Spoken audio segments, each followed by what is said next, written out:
आज English grammar में pros समझते हैं। प्रोज का हिंदी अर्थ गद्य होता है। The origin of word can be traced to the Latin phrase प्रोजा ओरेटियो और स्ट्रेट एंड अनएम्बेलिश्ड स्पीच। ये जो प्रोज शब्द है ये लैटिन फ्रेज के प्रोजा ओरेटियो से लिया गया है, जिसका मतलब होता है स्ट्रेट मतलब सीधा, अनएम्बलिश्ड माने अनअलंकृत, जिस ऐसी भाषा या ऐसे शब्दों का समूह जिसे सजाया न गया हो। जो हम सीधे सीधे बात कहते हैं और उसको हम लिख देते हैं तो उसे हम क्या कहते हैं? प्रोज कहते हैं। Prose is written in terms of sentences and paragraphs. जो प्रोज होते हैं वो सेंटेंसेस में लिखे जाते हैं और पैराग्राफ्स में लिखे जाते हैं। The prose is a lot more normal as it uses a language that is ordinarily used while writing or speaking।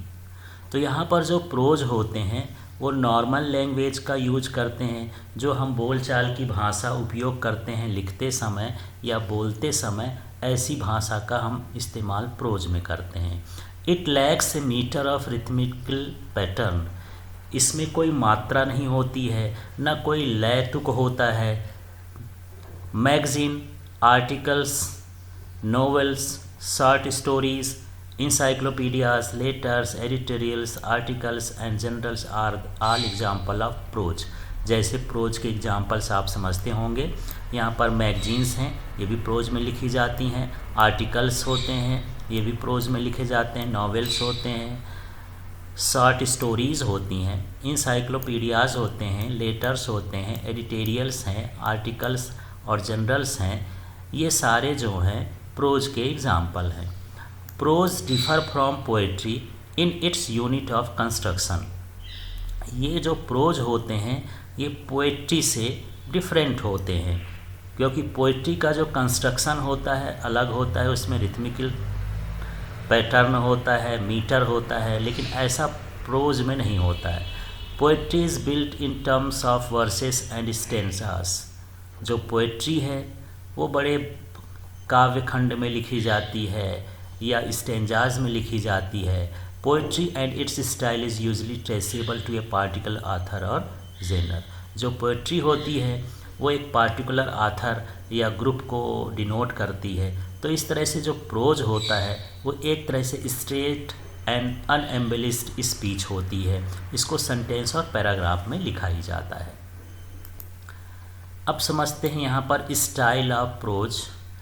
Pros writing can appear in many forms, these are some of the most common. तो जो pros writing है वो उसके बहुत सारे forms होते हैं। इसमें जो कॉमन फॉर्म्स हैं उनकी बात करते हैं। तो चलिए यहाँ पर है heroic prose. Literary works of heroic prose which may be written down or recited employ many of the same tropes found in the oral tradition। Examples of this would include the Norse prose, Edda or other legends and tales। तो जो heroic pros होते हैं, जो शूरता और वीरता को दर्शाते हैं, तो ये कई बार हम याद करते रहते हैं इनको, हमारे दिमाग में ये बैठा रहता है, क्योंकि ये एक ट्रेडिशन है। लोग बातें करते हैं अपने पुराने राजा राजाओं की और उनके हीरोइक डीड्स की। तो इस तरह के जो प्रोज होते हैं वो हीरोइक प्रोज कहलाते हैं।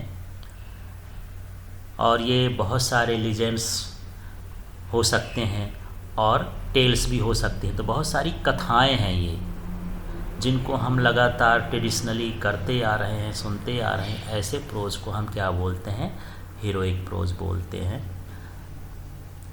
तो ये क्या होते हैं फिर से समझ लीजिए, ओरल ट्रेडिशन पर बेस्ड होते हैं। अब हम बात करते हैं, ये अगला प्रोज है नॉन फिक्शनल प्रोज।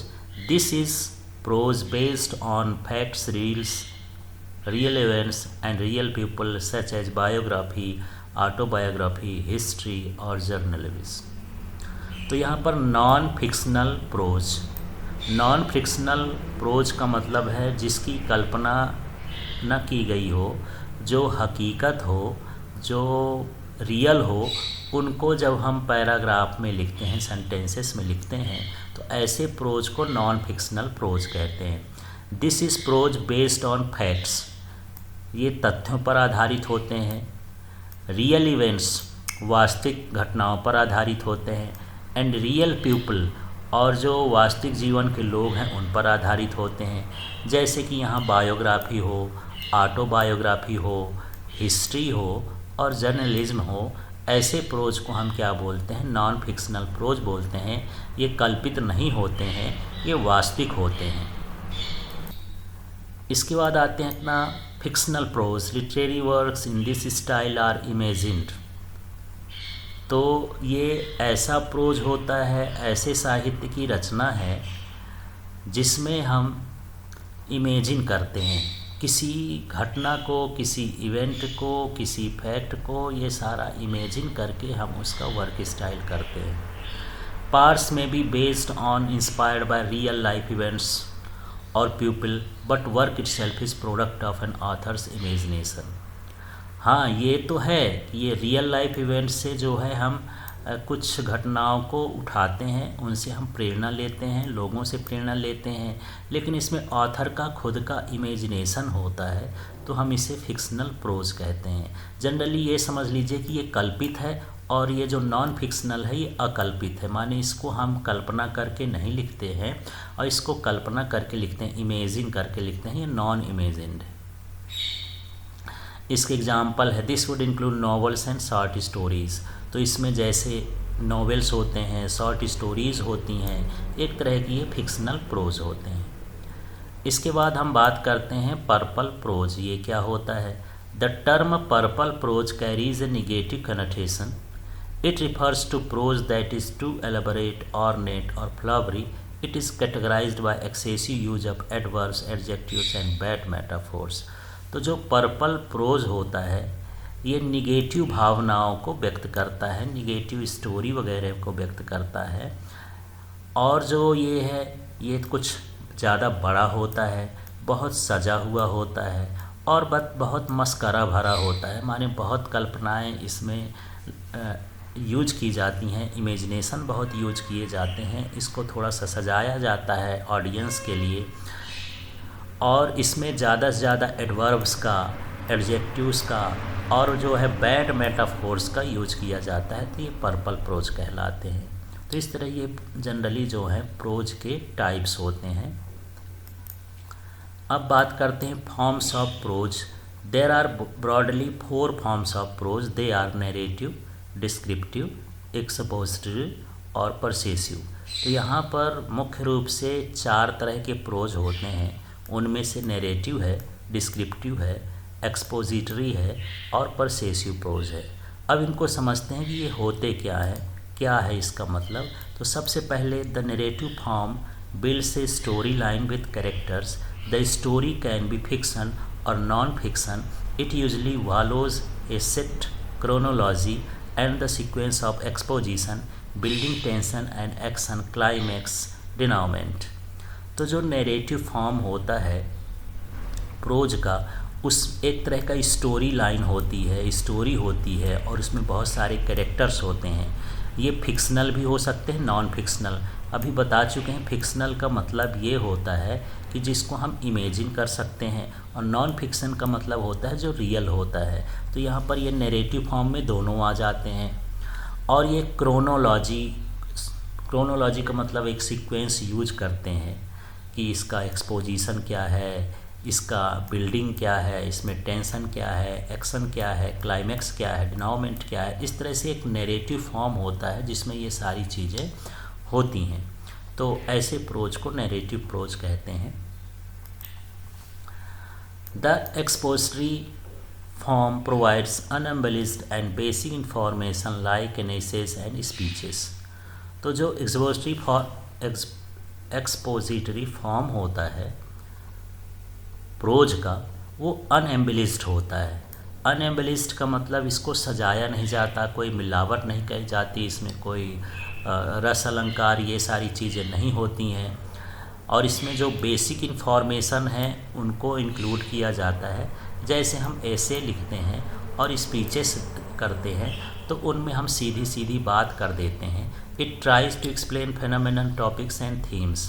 ये किसी घटना को एक्सप्लेन करता है, किसी टॉपिक को एक्सप्लेन करता है, किसी थीम को एक्सप्लेन करता है। They lack an argumentative pitch और स्टोरी टेलिंग एबिलिटी, और इसमें कोई तर्क की चीज़ें नहीं होती, कोई स्टोरी नहीं होती, तो ऐसे को हम एक्सपोजिटरी फॉर्म बोलते हैं।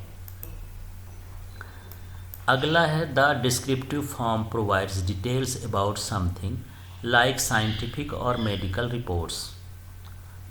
तो जो डिस्क्रिप्टिव फॉर्म्स होता है वो किसी चीज़ की हमको डिटेल प्रोवाइड करता है। ऐसे प्रोज को हम डिस्क्रिप्टिव प्रोज बोलते हैं। जैसे कोई साइंटिफिक रिसर्च हो, मेडिकल रिपोर्ट्स हो। They also lack any story और आर्गूमेंट, इसमें भी कोई स्टोरी नहीं होती है और कोई आर्गूमेंट नहीं होता है। It uses the 5 senses and builds in depth information on the chosen topics.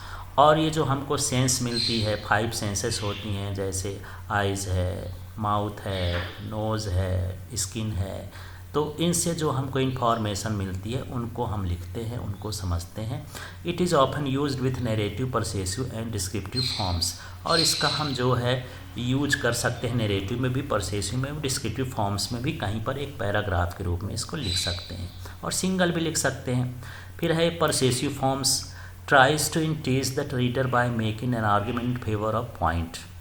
और जो परसेसिव फॉर्म्स होता है उसमें जो रीडर होता है वो जो उसमें आर्ग्यूमेंट दिया गया उसका फेवर करता है, उसको समझता है, उसकी ओर झुकाव रहता है उसका। It provides ample evidence for the merits और disadvantages of determined point and tries to convince the audience the same. और ये जो होता है किसी भी पॉइंट को या किसी भी इवेंट में मेरिट ढूंढता है, अच्छाई क्या है, डिसएडवांटेज क्या है, ये सारी चीज़ें इसमें रहती है परसेसिव फॉर्म्स में। It lacks a story line as well, तो यहाँ पर भी कोई स्टोरी लाइन नहीं होती है, बस ये सीधा सीधा है। किसी को हमको अपने फेवर में जब कोई चीज़ लिखना होता है तो हम उसे परसेसिव फॉर्म कहते हैं। अब बात करते हैं प्रोज कंस्ट्रक्शन। तो the construction of prose is often dependent on some elements like characters, theme, setting, plot, perspective and mood.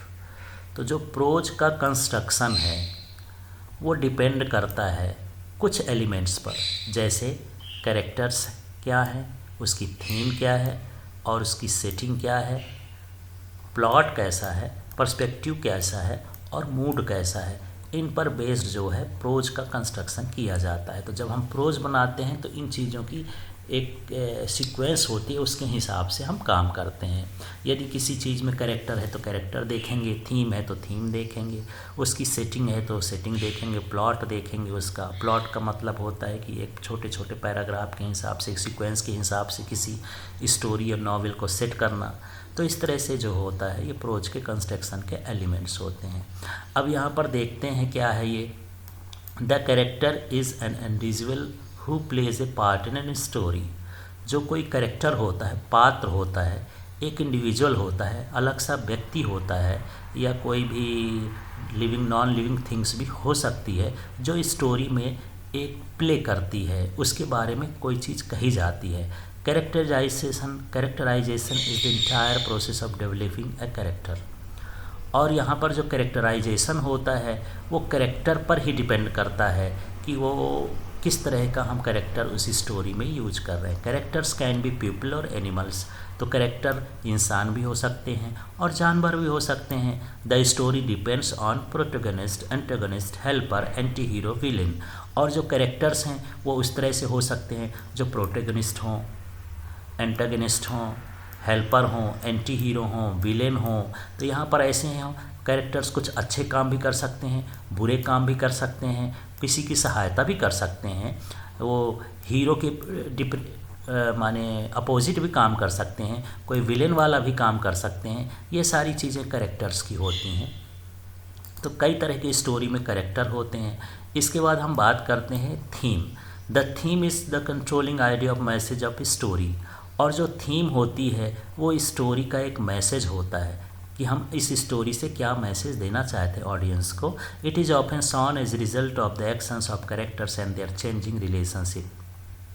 ये थीम का पता हमको इससे पता चलता है कि कैरेक्टर कैसा प्ले कर रहे हैं, उनका रिलेशनशिप कैसे चेंज हो रहा है। Story can also have certain sub themes that add the development of controlling idea. और किसी भी स्टोरी में थीम के अलावा कुछ अलग से भी थीम होती हैं जो उस स्टोरी को डेवलप करती हैं और उसको आइडिया पर डेवलप करती हैं। इसके बाद हम बात कर लेते हैं, अगला जो है यहाँ पर वो है setting is the background of story. It includes information about the place and the time of the story, the context, social, historical, cultural और geographical। तो जो प्रोज में सेटिंग वाला एलिमेंट होता है वो किसी भी स्टोरी का बैकग्राउंड होता है। उसमें हम ये देखते हैं कि ये स्टोरी किस प्लेस की है, किस टाइम की है, किस कॉन्टेक्स्ट में बात कर रही है, कि सोशल है, कि हिस्टोरिकल है, कि कल्चर है, कि जोग्राफिकल है। इस तरह से जो बैकग्राउंड का पूरा सिस्टम होता है उसको हम क्या बोलते हैं, सेटिंग बोलते हैं। इसके बाद अगला है the sequence. The sequence of events in story is it's plot. तो ये सीक्वेंस होती है स्टोरी की, किस किस हिसाब से स्टोरी आगे की ओर बढ़ रही है। It depicts the flow of ideas and action story. ये बताती है कि ये जो आइडिया है, एक्शन है, किस तरह से आगे बढ़ेंगे। It works on the points of conflict, human rivalries and difficulties. ये इस पर डिपेंड करती है कि कहीं पर जो है किसी मोड़ आ गया, कोई दुश्मनी हो गई, कोई प्रॉब्लम हो गई। इस तरह से हम एक सीक्वेंस के हिसाब से स्टोरी को या प्रोज को आगे बढ़ाते हैं। It can be plausible and linear और completely bizarre with unexpected twist and turns. ये रुक भी सकती है, आगे भी बढ़ सकती है, और इसमें जो है हम अचानक से कोई चीज़ इसमें ट्विस्ट आ सकता है, टर्न आ सकता है। इस तरह के हम सीक्वेंस में सारी चीज़ों को इंक्लूड कर लेते हैं। फिर प्रोज का अगला एलिमेंट है point of view. Is the angle of looking at the subject and the entire story. फिर हम पॉइंट ऑफ व्यू की ये पूरी स्टोरी किस पर बेस्ड है, क्या चीज़ें हैं। It can be the first person और द थर्ड पर्सन। तो यहाँ पर ये जो पॉइंट ऑफ व्यू है, ये कौन इसके स्टोरी के बारे में सोच रहा है उस पर हमको सोचना होता है। यहाँ पर नरेटर खुद भी हो सकता है, उस स्टोरी का पार्ट हो सकता है। थर्ड पर्सन भी हो सकता है, जो उसमें नरेटर है वो किसी तीसरे पर्सन को इंक्लूड करके और फिर स्टोरी को बना सकता है। तो ऐसे हम इसको पॉइंट ऑफ व्यूज़ में लेते हैं। इसके बाद लास्ट वाला एलिमेंट है मूड। तो mood represents the overall feeling the author intends to create for audience. Mood वो है जिसमें हम फीलिंग को, इमोशंस को क्रिएट करते हैं स्टोरी में ऑडियंस के लिए। It is the creation of an atmosphere of emotions by adding imaginary situations, things, ideas और इवेंट्स। तो ये एक तरह का एटमॉस्फियर है इमोशंस का, जिसमें हम इमेजिनेशन करते हैं, कोई सिचुएशन क्रिएट करते हैं, कोई थिंग्स को ला जाते हैं, कुछ आइडियाज़ को ला जाते हैं, कुछ इवेंट्स, घटनाओं को भी लाते हैं। Other details sensory and extra sensory to the setting. और हम कुछ अचानक से संवेदनशील, अति संवेदनशील, इन चीज़ों को भी इंक्लूड कर लेते हैं। इट कैन बी सैड, ये उदास का भी हो सकता है, ट्रिम्फेंट, वीरता की भी हो सकता है, एक्सटेटिक है, होपफुल है, ट्रेजिक है। तो इस तरह से हम जो है मूड जो है स्टोरी में या प्रोज में क्रिएट करते हैं। तो ये सारी चीज़ें प्रोज की थी, और अगले स्टेप में हम जो है पोएट्री के बारे में समझेंगे। Thank you.